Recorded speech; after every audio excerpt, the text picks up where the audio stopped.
peut vous arriver au cœur de l'actualité. Attention à ne pas se faire avoir, Charlotte, puisque aujourd'hui il y a des grandes campagnes. Rénovez votre maison, prenez des panneaux photovoltaïques, isolez-la, etc. Et c'est de ça dont on parle maintenant pour éviter que nos auditeurs se fassent avoir. Oui, puisque c'est une entreprise de rénovation énergétique qui est devant le tribunal cette semaine. Ça s'appelle BDPA Rénovation.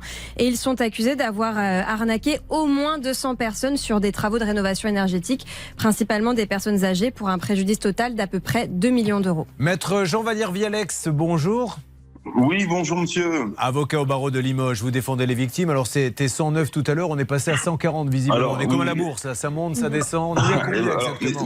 Mais je vais vous expliquer pourquoi, parce que il y a effectivement 109 personnes qui sont constituées partie civile, mais au cours de l'audience qui a duré quasiment 8 jours, d'autres personnes sont constituées partie civile et on est arrivé à un total de 140 personnes. Alors, maître, en quoi consiste, expliquez s'il vous plaît, succinctement si vous le pouvez, en quoi consiste ce qui pourrait être une escroquerie ? Alors, si vous voulez, donc l'infraction qui était reprochée donc à une quinzaine de personnes, donc à cette société, aux commerciaux et aux salariés, c'était une escroquerie en bande organisée, avec deux infractions connexes qui étaient celles de la pratique commerciale agressive et la pratique commerciale trompeuse. Avec cette précision juridique, les deux infractions connexes que je viens de vous indiquer sont également constitutives de la première infraction, c'est-à-dire celle de l'escroquerie en bande organisée.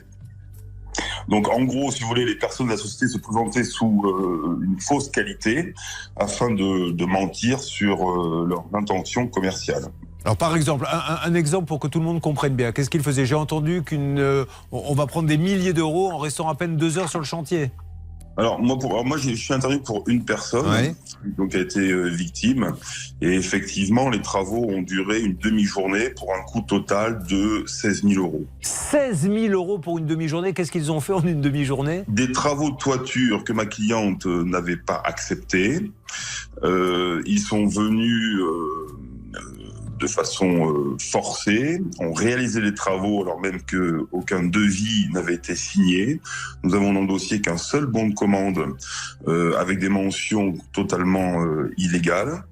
Et les travaux ont été, alors pour le coup, effectivement réalisés, mais sans le consentement, sans l'accord de ma cliente. Et bien sûr, il l'avait un petit peu harcelé au téléphone, je suppose, pour pouvoir faire du forcing. Si vous voulez, le mode opératoire de ces sociétés, hein, c'est là où il faut faire attention, c'est que ils ont recours à ce qu'on appelle un call center. C'est une plateforme téléphonique qui, là, en l'espèce, était située, basée au Maroc.